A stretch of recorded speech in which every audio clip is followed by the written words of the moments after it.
ప్రభు నామానికే మహిమ కలుగును గాక. కూడి వచ్చిన మీ అందరికీ, కర్మిల ఆత్మీయ సహవాస సంఘ విశ్వాసులందరికీ మన ప్రభువును ఆయన ప్రియ కుమారుడునైన యేసుక్రీస్తు వారి శ్రేష్టమైన నామంలో శుభములు మరియు అందరికీ వందనాలు. సామెతల గ్రంథం 28వ అధ్యాయాన్ని మనం ధ్యానం చేసుకుంటున్నాం. సామెతలు 28. ఇందులో ఉన్న ముఖ్యాంశం ఏంటంటే, సాంఘిక జీవితంలో పేదల ఎడల అక్రమ చర్యలు. సాంఘిక జీవితంలో పేదల ఎడల అక్రమ చర్యలు ఈ అధ్యాయంలో మనం చూడవచ్చు. గత దినం 4వ వచనం వరకు మనం ధ్యానం చేసుకున్నాం. 5వ వచనాన్ని చదువుకుందాం. దుష్టులు న్యాయం ఎట్టిదైనది గ్రహింపరు. యెహోవాను ఆశ్రయించువారు సమస్తమును గ్రహించుదురు. దుష్టులు న్యాయము ఎట్టిదైనది గ్రహింపరు. పరిశుద్ధ గ్రంథంలో కనిపించే ప్రాముఖ్యమైన అంశాల్లో ఒకటి ఏంటంటే దేవుని యొక్క న్యాయం. దేవుని యొక్క న్యాయం. ద్వితీయోపదేశకాండంలో 32వ అధ్యాయం 4వ వచనం చదివితే, ఆయన ఆశ్రయదుర్గముగా ఉన్నాడు, ఆయన కార్యము సంపూర్ణము, ఆయన చర్యలన్నీ న్యాయములు, ఆయన నిర్దోషి అయి నమ్ముకొనదగిన దేవుడు, ఆయన నీతిపరుడు, యథార్థవంతుడు. దేవుడు ఆశ్రయదుర్గముగా ఉన్నాడు, ఆయన కార్యములు సంపూర్ణము, ఆయన చర్యలన్నీ న్యాయములు, ఆయన నిర్దోషి అయి నమ్ముకొనదగిన దేవుడు, నీతిపరుడు, యథార్థవంతుడు. 19వ కీర్తన 9వ వచనాన్ని చదివితే,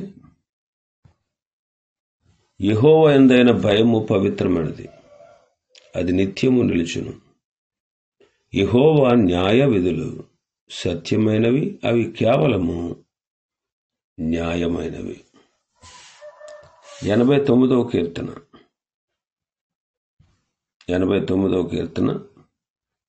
14వ వచనం, నీతి న్యాయములు నీ సింహాసనమునకు ఆధారములు. 97వ కీర్తన 2వ చరణం, మేఘాంధకారములు ఆయన చుట్టూ నుండును, నీతి న్యాయములు ఆయన సింహాసనమునకు ఆధారము. జెఫన్యా గ్రంథం 3వ అధ్యాయం 5వ వచనం, అయితే న్యాయము తీర్చి యెహోవా దాని మధ్య ఉన్నాడు, ఆయన అక్రమము చేయువాడు కాడు, అనుదినము తప్పకుండా ఆయన న్యాయ విధులను బయలుపరుచును, ఆయనకు రహస్యమైనదేదీ లేదు. అయినను నీతిహీనులు సిగ్గెరుగరు. న్యాయము తీర్చు దేవుడు, ఆయన న్యాయము తీర్చు దేవుడు. ప్రకటన గ్రంథం 15వ అధ్యాయం 3-4 వచనాలు, యెహోవారు, ప్రభువా, దేవా, సర్వాధికారి, నీ క్రియలు ఘనమైనవి, ఆశ్చర్యమైనవి. యుగములకు రాజా, నీ మార్గములు న్యాయములను సత్యములనై ఉన్నవి. ప్రభువా, నీవు మాత్రము పవిత్రుడవు, నీకు భయపడని వాడెవడు? నీ నామమును మహిమపరచని వాడెవడు? నీ న్యాయ విధులు ప్రత్యక్షపరచబడినవి గనుక జనములందరూ వచ్చి నీ సన్నిధిని నమస్కారము చేసెదరని చెప్పుచు దేవుని దాసుడగు మోషే కీర్తనయు గొర్రెపిల్ల కీర్తనయు పాడుచున్నారు. అయితే దేవుడు న్యాయవంతుడు. దుష్టులు దానిని గ్రహింపరు. దుష్టులు దాన్ని గ్రహింపరు. 10వ కీర్తన 4-5 వచనాలు చూస్తే, దుష్టులు పొగరెక్కి యెహోవా విచారణ చేయడు అని అనుకుంటారు.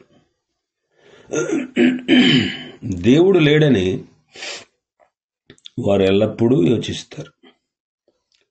వారు ఎల్లప్పుడూ భయము మానుకొని ప్రవర్తిస్తారు. నీ న్యాయ విధులు ఉన్నతమైనవై వారి దృష్టికి అందకుండను.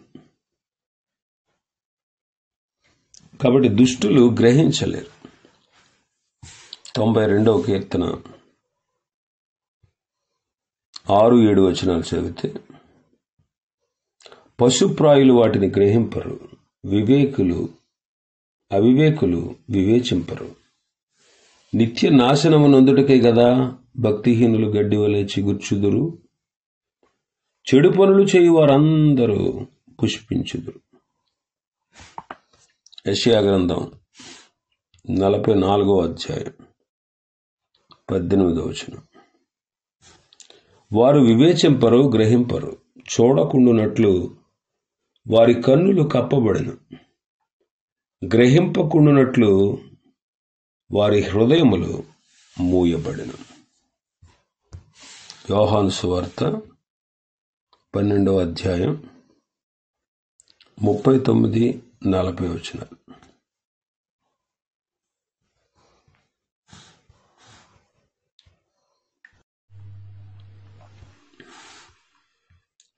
యోహాను సువార్త 12:39-40లో, ఇందుచేత వారు నమ్మలేకపోయారు. ఎలయనగా వారు కన్నులతో చూచి, హృదయముతో గ్రహించి, మనసు మార్చుకుని నా వలన స్వస్థపరచబడకుండునట్లు ఆయన వారి కన్నులకు అంధత్వము కలుగజేసి వారి హృదయము కఠినపరచెను అని యెషయా మరి ఒక చోట చెప్పాను. కొరింథీయులకు రాసిన మొదటి పత్రిక 2వ అధ్యాయం 8-9 వచనాలు.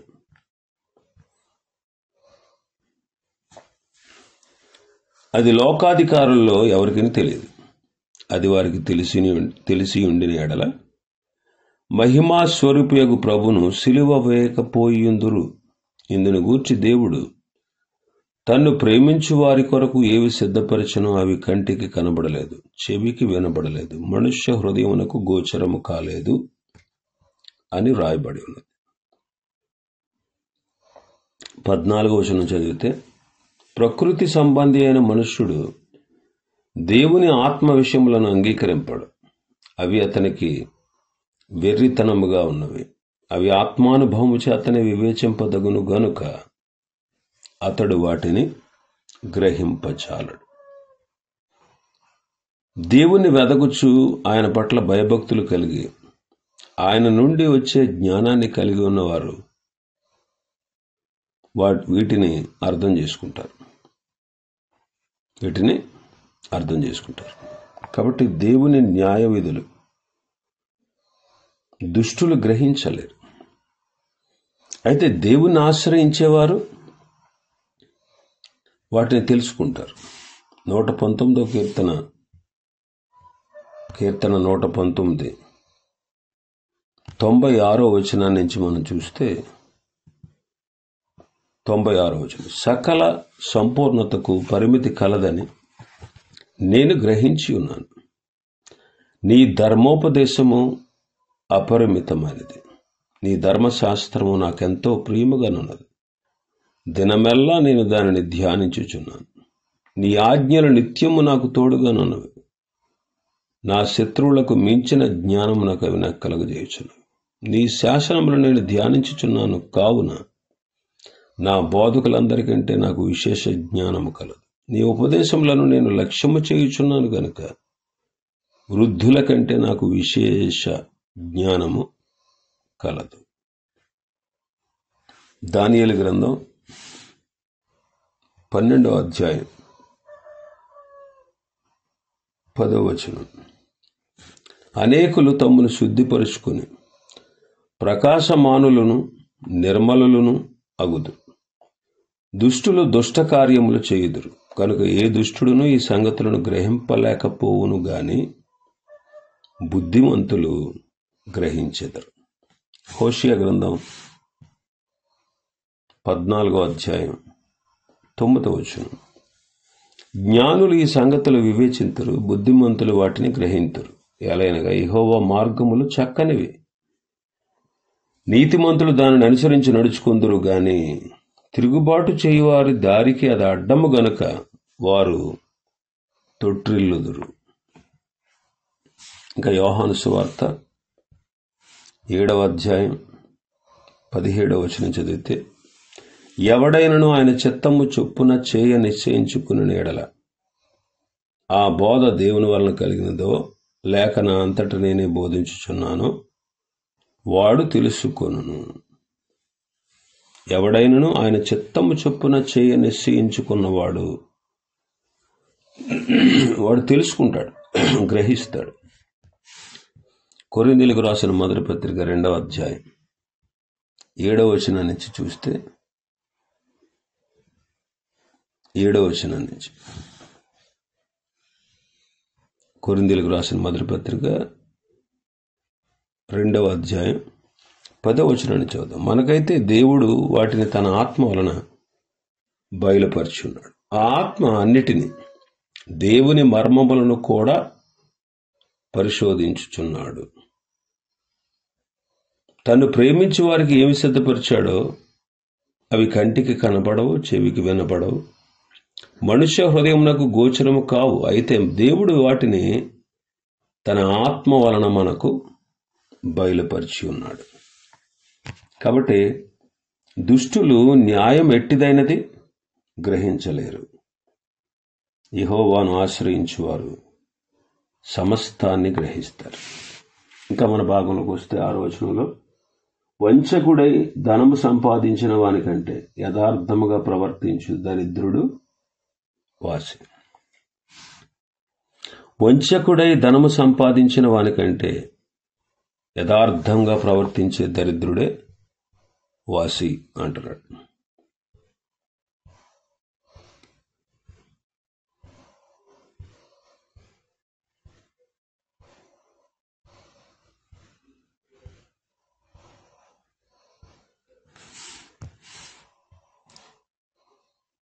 పద్దెనిమిదవ వచనం చదివితే ఇదే వాక్యంలో, ఇదే అధ్యాయంలో, యథార్థముగా ప్రవర్తించువాడు రక్షింపబడు, మూర్ఖ ప్రవర్తన గలవాడు హఠాత్తుగా పడిపోవును అంటాడు. హఠాత్తుగా పడిపోవును. ఇంకా 19వ అధ్యాయం సామెతల గ్రంథం 19వ అధ్యాయం 1వ వచనం చదివితే, బుద్ధిహీనుడై తన పెదవులతో మూర్ఖముగా మాట్లాడవని కంటే యథార్థముగా ప్రవర్తించు దరిద్రుడే వాసి అంటాడు. 16వ అధ్యాయం 8వ వచనం చదివితే, అన్యాయము చేత కలిగిన గొప్ప వచ్చుబడి కంటే నీతితో కూడిన కొంచెమే శ్రేష్టము అంటాడు. 15వ అధ్యాయం 16వ వచనాన్ని చదివితే, నెమ్మది లేకుండా విస్తారమైన ధనముండుట కంటే యెహోవా యందలి భయభక్తులతో కూడా కొంచెము కలిగి ఉండుట మేలు అంటున్నాడు.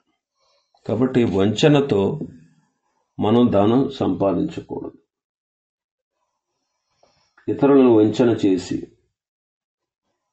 ఇతరుల్ని మోసం చేసి మనం ధనం సంపాదించుకోకూడదు. ఎదుటి వాళ్ళని దోచుకుని మనం గొప్పవాళ్ళం అవ్వకూడదు. యథార్థంగా ప్రవర్తించాలి. యథార్థంగా ప్రవర్తిస్తూ దరిద్రుడిగా ఉండటమే మేలు అంటాడు. యథార్థంగా ప్రవర్తిస్తూ దరిద్రంగా ఉన్నా సరే, దరిద్రుడిగా ఉన్నా సరే మనకు మేలు అంటాడు. ఇంకా మనం చూస్తే 7వ వచనం, మన భాగంలో 7వ వచనం, ఉపదేశమును అంగీకరించు కుమారుడు బుద్ధి గలవాడు, తుంటరలు సహవాసం చేయువాడు తన తండ్రికి అపకీర్తి తెచ్చును అంటాడు. ఉపదేశమును అంగీకరించేవాడు బుద్ధి గల కుమారుడు. 23వ అధ్యాయంలో మనం చూస్తే, మన సామెతల గ్రంథం 23వ అధ్యాయంలో 19వ వచనం నుంచి, నా కుమారుడా, నీవు విని జ్ఞానం తెచ్చుకును, నీ హృదయమును యథార్థమైన త్రోవలందు చక్కగా నడిపించుకును. ద్రాక్షారసము త్రాగు వారితోనైనను మాంసము హెచ్చుగా తిని వారితోనైనను సహవాసము చేయకు. త్రాగుబోతులు, తిండిపోతులు దరిద్రులవుతారు. నిద్రమత్తు చింపి గుడ్డలు ధరించుటకు కారణమగు. 29వ అధ్యాయం 3వ వచనాన్ని చూస్తే, జ్ఞానమును ప్రేమించువాడు తన తండ్రిని సంతోషపరచును, వేశ్యలతో సాంగత్యము చేయువాడు అతని ఆస్తిని పాడు చేయు. అందుకే కొరింథీయులకు రాసిన మొదటి పత్రిక 15:33లో పౌలు గారు అంటారు, దుష్ట సాంగత్యము మంచి నడవడిని చెరిపివేయును. దుష్ట సాంగత్యం మంచి నడవడిని చెరిపివేస్తుందంట. ఇంకా మన భాగంలోకి వస్తే 8వ వచనం, వడ్డీ చేత దుర్లాభం చేత ఆస్తిని పెంచుకునేవాడు దరిద్రులను కరుణించు వాని కొరకు దానిని కూడబెట్టును. వడ్డీ చేత, దుర్లాభము చేత. దుర్లాభం అంటే సామాన్యంగా లాభం వేరు, దుర్లాభం వేరు. దుర్లాభం వేరు. చూడండి, కొన్నిసార్లు కొన్ని అవకాశాలు వచ్చినప్పుడు ఆ అవకాశాలని క్యాష్ చేసుకుంటూ ఉంటారు. కొంతమంది క్యాష్ చేసుకుంటూ ఉంటారు. యాక్చువల్గా విదేశాల్లో సర్వసాధారణంగా కరెంటు పోదు. సర్వసాధారణంగా విదేశాల్లో, సంపన్న దేశాలు. అయితే ఒకరోజు